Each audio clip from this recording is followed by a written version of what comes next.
જય કિસાન ગુજરાત સરકાર અને વહીવટી તંત્ર પાસે અપેક્ષા રાખું કે સમગ્ર બનાસકાંઠા જિલ્લામાં ખેડૂતોએ મોટા પ્રમાણમાં બટાકાનું વાવેતર કરેલું છે.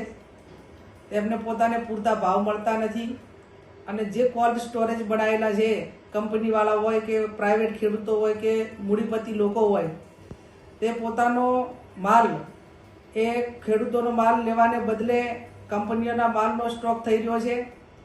મધ્યમ અને ગરીબ નાના જે ખેડૂતો છે એ પોતે પોતાના માલિકાના કોલ્ડ સ્ટોરેજ બનાવવા માટેની કેપેસિટી ન હોવાથી એ અત્યારે હેરાન પરેશાન થઈ રહ્યા છે. જ્યારે કેન્દ્ર સરકાર અને રાજ્ય સરકાર કોલ્ડ સ્ટોરેજ બનાવવા માટે સબસિડી આપે ત્યારે ખેડૂતોને ધ્યાનમાં લઈને ખેડૂતોના હિત માટે સબસિડી આપવામાં આવે છે.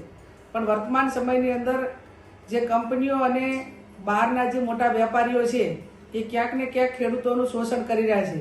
ત્યારે હું રાજ્યના કૃષિ મંત્રી અને જિલ્લા વહીવટી તંત્ર પાસે અપેક્ષા રાખું કે આ તમામ કોલ્ડ સ્ટોરેજવાળાની સાથે મિટિંગ કરી અને 40 કે 50% માલ એ નાના અને ગરીબ ખેડૂતોનો માલ પહેલો કોલ્ડ સ્ટોરેજની અંદર મૂકવામાં આવે અને પછી બાકીનો જે કંઈ જગ્યા વધે કે જે કેપેસિટી વધે એની અંદર કંપનીઓનો માલ ભરવામાં આવે એવી હું અપેક્ષા રાખું છું. આવું કરવામાં નહીં આવે તો ભૂતકાળની અંદર તમામ ખેડૂતોએ બટાકા રોડ ઉપર નાખ્યા હતા અને ખેડૂત પોતે આટલો લાખોનો ખર્ચો કરવા છતાં એને પોતાને જે વળતર મળવું જોઈએ નથી મળતું. એ જવાબદારી સરકારની થાય છે અને આવનાર સમયમાં ખેડૂત રોડ ઉપર ના આવે અને પોતે હેરાન ન થાય એના માટે ગંભીરતા લઈ અને ખેડૂતોને મદદ કરે એવી હું અપેક્ષા રાખું છું.